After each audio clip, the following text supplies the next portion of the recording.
कभी कभी रिश्तों का फैसला हम सामने दिखने वाली चमक दमक पर कर लेते हैं, लेकिन सच तो वो होता है जो अंदर छिपा होता है।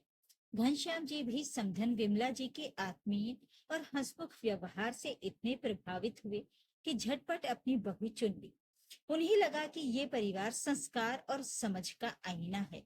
परंतु शादी के बाद जब असलियत सामने आई तो घनश्याम जी का विश्वास डगमगा गया। सवाल ये नहीं था कि गलती किसकी है, सवाल ये था कि रिश्ते निभाने की जिम्मेदारी कौन समझेगा, सास ससुर, बेटी या उसकी माँ। समधिन विमला जी के व्यवहार से घनश्याम जी इतने प्रभावित हुए थे कि वैशाली को अपने बेटे के लिए झट पसंद कर लिया। लेकिन विवाह के बाद जब विमला जी का ऐसा रूप उनके सामने आया कि वो हक्के बक्के रह गए। समधन की बात सुनकर घनश्याम जी सत्ते में आ गए। नागिन की तरह फुफकार कर विमला जी बोली, आप लोग मेरी बेटी को तरह तरह से तंग करते हैं। मैंने बेटी का ब्याह किया है, उसे आपके हाथों बेचा नहीं है। मेरी बेटी अब आपके घर नहीं जाएगी। घनश्याम जी ने पिछले साल ही अपने बड़े बेटे आनंद की शादी बाबूलाल जी की बड़ी बेटी वैशाली से की थी। लड़की देखने आए थे तो बाबूलाल और विमला जी के व्यवहार से इतना प्रभावित हुए थे कि आनंद फानन में रिश्ते के लिए हाँ कर दी थी। वैशाली भी साधारण तौर पर नापसंद करने लायक नहीं थी। साफ रंग, छरहरा शरीर, नए नक्श भी ठीक ही थे। उस समय वो बीए की परीक्षा की तैयारी कर रही थी। घनश्याम जी को भी पढ़ी लिखी लड़की की ही तलाश थी, इसलिए वैशाली हर तरह से उन लोगों को जच गई। आनंद को भी वैशाली बहुत पसंद आई। शादी बिना दान दहेज के बड़ी धूमधाम से हुई। बाजे गाजे और पूरे वैवाहिक कार्यक्रम की फोटोग्राफी हुई। वैशाली के ससुराल आने पर घनश्याम जी ने एक शानदार प्रीति भोज का आयोजन किया था। घनश्याम जी को इस रिश्ते के लिए सबसे अधिक लड़की की माँ के व्यवहार और उन्मुखता ने प्रभावित किया था। कस्बे के माहौल में ऐसी गृहिणियां भी हो सकती हैं, घनश्याम जी की कल्पना में भी नहीं था। कस्बाई माहौल में आमतौर पर औरतें पर्दादारी और झिझक में रहती थी, लेकिन विमला जी सबसे अलग नजर आई। उनका बोलने का अंदाज खुला और आत्मविश्वास से भरा हुआ था। घनश्याम जी को लगा कि ऐसी माँ ने बेटी को भी अच्छे संस्कार और शिक्षा दी होगी। बाबूलाल दब्बू किस्म के मर्द लगे, पर ऐसा ही होता है। दब्बू किस्म के मर्दों की पत्नियां मुखर होती हैं। लेकिन घनश्याम जी को विमला जी से इस तरह से बातचीत या ऐसे तेवर की उम्मीद तो बिल्कुल नहीं थी। पिछले 2 महीने से नाराज होकर आने के बाद वैशाली मायके में थी। घनश्याम जी ने सोचा था पटना का अपना काम निपटाने के बाद समधी से मिलकर वैशाली की विदाई के बारे में बात कर लेंगे। सीधे लौट जाने पर बाबूलाल और विमला जी को बुरा लगने वाली बात होती, लेकिन समधिन के तीखे तेवर और तीखी बातों ने घनश्याम जी को बेचैन कर दिया। असहजता महसूस करते हुए बोले, ये क्या कह रही हैं आप समधिन जी? मैं ठीक कह रही हूँ घनश्याम जी।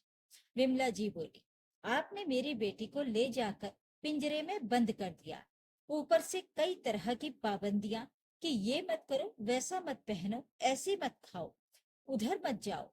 वो क्या जानवर है जो गाय समझकर गौशाला में खूंटे से बांध दी? इस पर हमें ही दोषी ठहराते हैं कि बच्चों पर हमारा कंट्रोल नहीं है।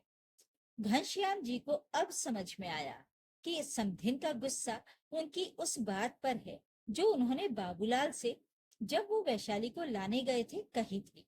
शादी के बाद ससुराल आई वैशाली की चाल ढाल और व्यवहार से घनश्याम जी संतुष्ट नहीं थे। वैशाली घर के अदब और कायदों को मानने को राजी नहीं थे, वो उसे बंदिश लगते थे।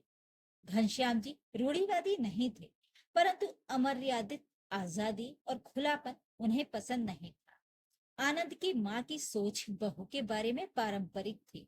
बहू सुशील और मृदुभाषी हो, घर गृहस्थी का काम जाने, बड़ों का सम्मान करे, हमेशा हंसती मुस्कुराती रहे और अपने व्यवहार से घर में खुशियां बिखेरे। वैशाली उनकी बहू की उस तस्वीर से बिल्कुल अलग थी। वो देर रात तक टीवी पर फिल्में और धारावाहिक देख, देर से सोकर उठने के बाद उसे बेड टी चाहिए थी। रसोई का नाम सुनते ही उसका सिरदर्द करने लगता। वो सिर्फ आनंद को अपना समझती थी। घर के बाकी किसी सदस्य से उसे कोई मतलब नहीं था। जब घनश्याम जी लड़की देखने गए तो विमला जी ने उनका स्वागत बड़े आत्मीय ढंग से किया था। वो सहज और बातचीत में हंसमुख लगी थी। इसने घनश्याम जी को प्रभावित किया कि समधिन के घर का माहौल हंसता खेलता और अपनापन भरा होगा।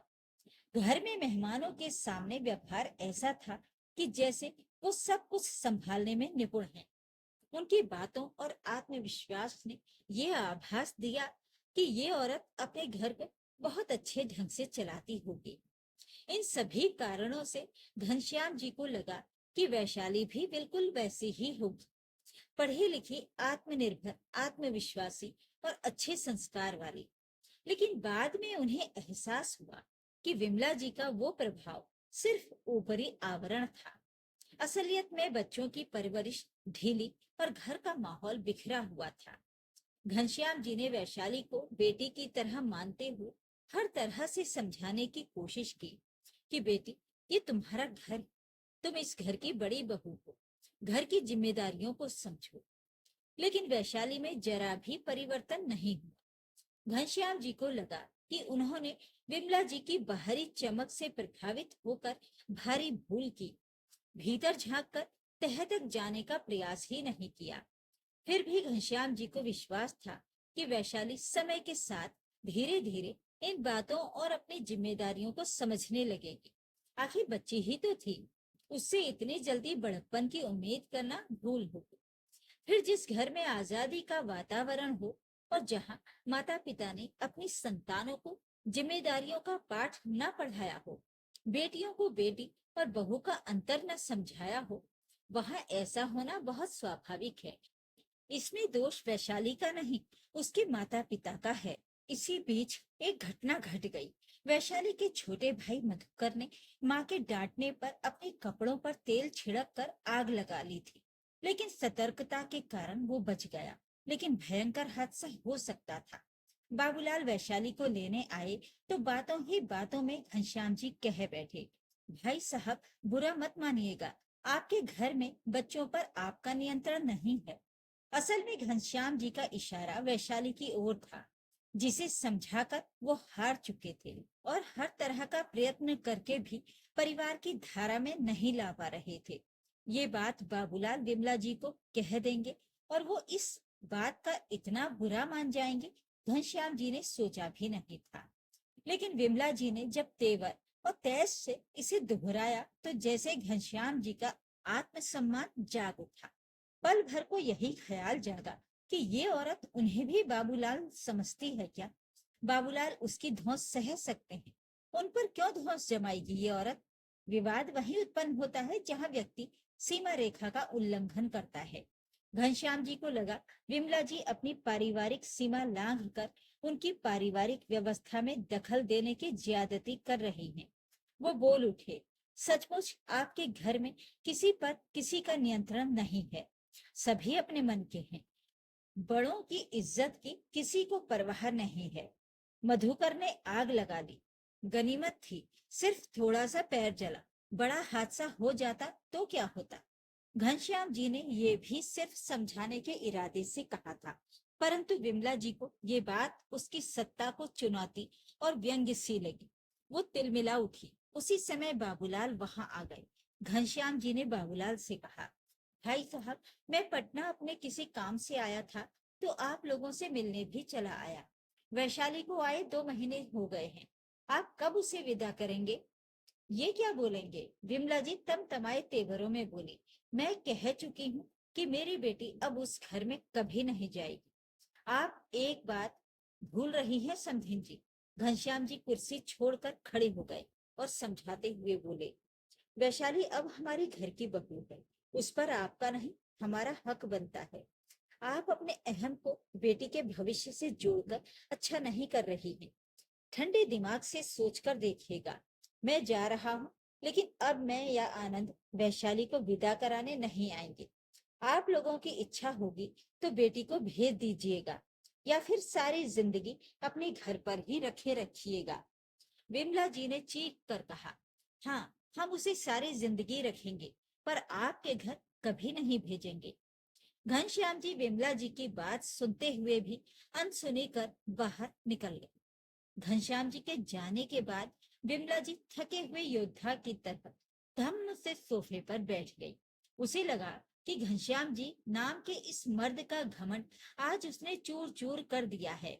पर दूसरे ही पल ऐसा महसूस हुआ कि नहीं, इस जंग में वो जीत नहीं सकी और इसके लिए बाबूलाल को दोषी मानते हुए वो उन पर बरस पड़ी। घनश्याम जी इतनी बड़ी बड़ी बातें कह गए और आपको कुछ बोलते नहीं बना। मैं क्या कहता, तुम तो बोल ही रही थी। बाबूलाल जी ने सफाई दी। आप मर्द हैं, ये मिट्टी का लौंदा। वो आदमी आपकी पत्नी का अपमान कर गया और आप चुपचाप उसका चेहरा देखते रहे। बाबूलाल ने देखा कि विमला जी बहुत नाराज हैं और अपनी आदत के अनुसार जो भी उसके सामने पड़ेगा उसी पर झल्लाएगी, इसलिए उन्होंने वहां से हट जाना ही ठीक समझा। बाबूलाल के जाने के बाद विमला जी ने तेज आवाज में वैशाली को आवाज दी। वैशाली, आई मम्मी। के साथ ही वैशाली बगल के कमरे से निकलकर सामने आ गई। विमला जी ने सीधे वैशाली की ओर देखा। उसकी मांग में सिंदूर भरा हुआ था। वो गुस्से में तिलमिला कर बोली, मैंने तुझे ये सिंदूर लगाने को मना किया है ना, तू मानती क्यों नहीं? जा, जाकर सिंदूर धो दे। वैशाली वहां से चली आई। वैशाली पशु बेस में थी, क्या करे क्या ना करे। इस बार सास और पति से झगड़कर गुस्से में आई थी। मम्मी को रो रो कर उसने सारा हाल बताया था और ये भी कहा था कि वो उस घर में नहीं जाना चाहती। मम्मी ने भी कहा था वो उस घर में नहीं जाएगी और उन्होंने सिंदूर लगाने को मना किया था। वैशाली ने तब मम्मी के कहने पर सिंदूर पोंछ दिया था, पर बालों में कंघा करते वक्त अनायास ही उसके हाथ सिंदूर की डिबिया और मांग तक पहुंच जाते। वैशाली अभी ऊहा पोह में ही थी कि उसे अपनी छोटी बहन जानवी की आवाज सुनाई पड़ी। क्या चिंता कर रही हो दीदी? मम्मी ने कहा है मांग का सिंदूर धो दो तो धो डालो। तुम भी तो यही चाहती हो। जानवी वैशाली की तरह उन्मुक्त और लापरवाह नहीं, बल्कि गंभीर आदत की थी। 12वीं कक्षा में पढ़ती थी। पापा से बहुत कम ही बातें करती थी। हाँ, छोटे भाइयों से बहुत स्नेह रखती थी। वैशाली ने कहा, मैं तय नहीं कर पा रही हूँ जानवी कि इस समय मुझे क्या करना चाहिए। क्यों? जानवी ने करीब आकर कहा, तुम्हारा तो उस घर में दम घुटता है। उस घर के सभी लोग तुम पर अत्याचार करते हैं, तुम पर तरह तरह की बंदिशें लगाते हैं। वो घर है या जेल खाना? बचपन से मम्मी से आजादी का पाठ पढ़ा है तुमने, फिर तुम उस जेल खाने में कैसे रह सकती हो? जेल खाना तो सचमुच ही है। लेकिन लेकिन क्या दीदी? जानवी ने वैशाली की बात को बीच में ही काटते हुए कहा, यही मौका है। बंधन तोड़कर बाहर निकल आओ और आजाद पंछी की तरह घूमो। इस सिंदूर में क्या रखा है? शादी तो एक धोखा है, पवित्र धोखा, आत्मा के बंधन के नाम पर धोखा। असल में ये औरतों को मर्दों का गुलाम बनाने का फंदा है ना दीदी? तुम ठीक कह रही हो जानवी। वैशाली को लगा कि जानवी उसका समर्थन कर रही है, पर अगले ही पल जानवी का जवाब सुनकर वो चकरा गई। मेरी बात मानोगी दीदी? तुम अभी ही ससुराल वापस चली जाओ, वही तुम्हारा घर है। हम बेटियों के लिए माँ बाप का घर शादी के पहले तक ही होता है।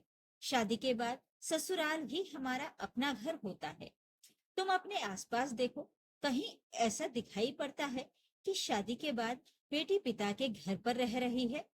वैशाली को कुछ उत्तर देते नहीं बना। सच तो ये है दीदी कि मम्मी तुम्हारे कष्टों के लिए ये रिश्ता नहीं तोड़ रही, बल्कि अपने अहम की तुष्टि के लिए तोड़ रही हैं। उन्हें आपके ससुर का कहना बुरा लगा है। मम्मी को तो तुम जानती ही हो और मैं भी। जरा सोचो दीदी, रिश्ता टूटने से उनका क्या बिगड़ेगा? लड़के वाले हैं, जीजा जी की तो दूसरी शादी हो जाएगी, पर तुम्हारा क्या होगा? तुम्हें शादी के बंधन में नहीं बंधना हो तो अलग बात है, वरना तलाकशुदा का दाग तो लग ही जाएगा।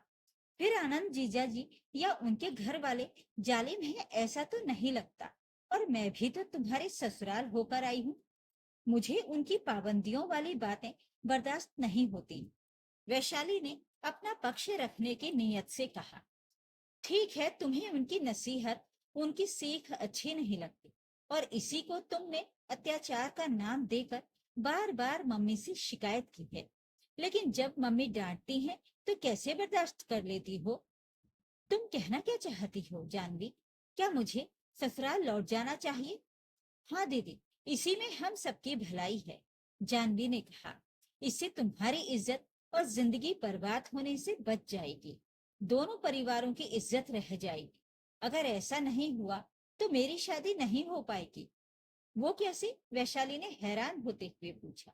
जिस परिवार की बेटी साधारण समस्याओं के लिए पति और ससुराल छोड़कर पिता के घर में बैठी हो, उस परिवार में कौन रिश्ता जोड़ने आएगा? जानवी ने कहा। लेकिन मम्मी, मम्मी की परवाह मत करो दीदी, तुम अपना भविष्य देखो। मम्मी भी तो किसी घर की बेटी हैं। वो क्यों नहीं रही अपने मायके में जो तुम्हारा ससुराल छुड़वाना चाहती हैं? वैशाली ने आश्चर्य से जानवी को देखा कि इतनी छोटी सी लड़की और इतनी समझदारी, इतना ज्ञान कहाँ से आया उसके पास। एक बात तुम्हें और बताती हूँ दीदी, लड़का हो या लड़की, उम्र के साथ जिम्मेदारियां भी बदलती हैं और उसी के साथ विचार भी। आज मम्मी जीन्स पहने तो अच्छा लगेगा, बोलो ना, अच्छा लगेगा? वैशाली ने जानवी की बात का मतलब न समझते हुए भी कहा। नहीं, ठीक उसी तरह बहू के लिबास में मर्यादा की मांग की जाए तो बुरा क्यों लगना चाहिए? तुम तो सलवार कमीज ही पहनती रही। मुझे जीन्स पसंद है, लेकिन शादी के बाद बहू की मर्यादा वाला लिबास ही पहनूंगी। जानवी और भी कुछ कहती, पर वैशाली अपने भीतर चल रहे मंथन में डूब गई। अगली सुबह वैशाली मम्मी के सामने आई तो विमला जी ने हैरान होकर उसे देखा। वो ससुराल की साड़ी पहने और श्रृंगार किए हुए थी। मांग में सिंदूर दमक रहा था। विमला जी चीख उठी, ये क्या किया तूने? मैंने तुझे सिंदूर धो देने के लिए कहा था ना। पति के जीवित रहते सिंदूर नहीं धो सकती, वैशाली ने साहस करके कहा। कौन पति? कैसा पति? मर गया तेरा पति? मम्मी, ऐसा मत कहिए। मैं ससुराल जाने के लिए आपसे अनुमति लेने आई हूँ। क्या ससुराल जाएगी?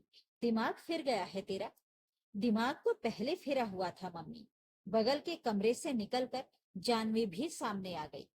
तुम्हें तो खुश होना चाहिए कि दीदी अपने घर जा रही है। इसके साथ ही महीनों से चला आ रहा दोनों परिवारों के बीच का तनाव भी खत्म हो जाएगा। तो चुप रहे, बड़ी समझदार हो गई है। मेरी कोख से जन्मी मुझे को सबक सिखा रही है। विमला जी गरजी। तुम चाहे जितना बिगड़ लो मम्मी, दीदी अब यहाँ नहीं रहेंगी, अपनी ससुराल जाएंगी, आज और अभी। देखती हूँ कौन ले जाता है इसे, विमला जी चीखी। पापा लेकर जाएंगे, और अगर पापा नहीं लेकर गए तो मैं दीदी को छोड़कर आऊंगी। विमला जी अपना गुस्सा नहीं रोक सकी। उठकर एक जोरदार तमाचा जड़ दिया जानवी के गाल पर। फिर उसकी गर्दन पकड़कर झकझोरने लगी। नालायक, मुझे जवाब देती है। वैशाली जानवी को छुड़ाकर विमला जी के सामने सीधी खड़ी हो गई। उसकी आंखों में आज तेज था। विमला जी की आंखों में देखते हुए बोली, बस कीजिए मम्मी, हद हो गई। मैं बच्ची नहीं, बालिग हूँ। अपने बारे में सोचने, समझने और फैसला लेने का मुझे पूरा हक है। मैंने ससुराल वापस जाने का फैसला कर लिया है और जाऊंगी ही। मुझे कोई नहीं रोक सकता। विमला जी गश खाकर धम्म से सोफे पर बैठ गई। कल घनश्याम जी के साथ बहस की जंग में जीती थी या हारी थी, ठीक ठीक नहीं मालूम, पर आज अपनी सत्ता और अहम के युद्ध में पूरी तरह परास्त हो गई थी वो। अहंकार और जिद रिश्तों की डोर को कमजोर कर देती हैं। विमला जी ने सोचा था कि वो अपनी बेटी के लिए लड़ रही हैं, लेकिन असल में वो अपने अहम की जंग लड़ रही थी। वहीं दूसरी ओर छोटी बहन जानवी ने समझदारी से ये सिखाया कि घर वही है जहाँ सम्मान और जिम्मेदारी निभाई जाए। अंत में जब वैशाली ने खुद फैसला लिया कि वो अपने ससुराल जाएगी, तो ये जीत किसी की हार नहीं थी, बल्कि ये एहसास था कि रिश्ते समझ और धैर्य से ही टिकते हैं। इंसान अगर अहम को छोड़ दे तो घर बिखरने से बच सकता है। तो ये थी आज की कहानी। इस कहानी के बारे में अपनी राय कमेंट बॉक्स में जरूर लिखें। वीडियो को लाइक और शेयर कर दीजिए। चैनल को सब्सक्राइब जरूर करें ताकि आपको रोज अच्छी अच्छी कहानियां सुनने को मिलती रहे। तो फिर मिलते हैं एक और कहानी के साथ। नमस्कार।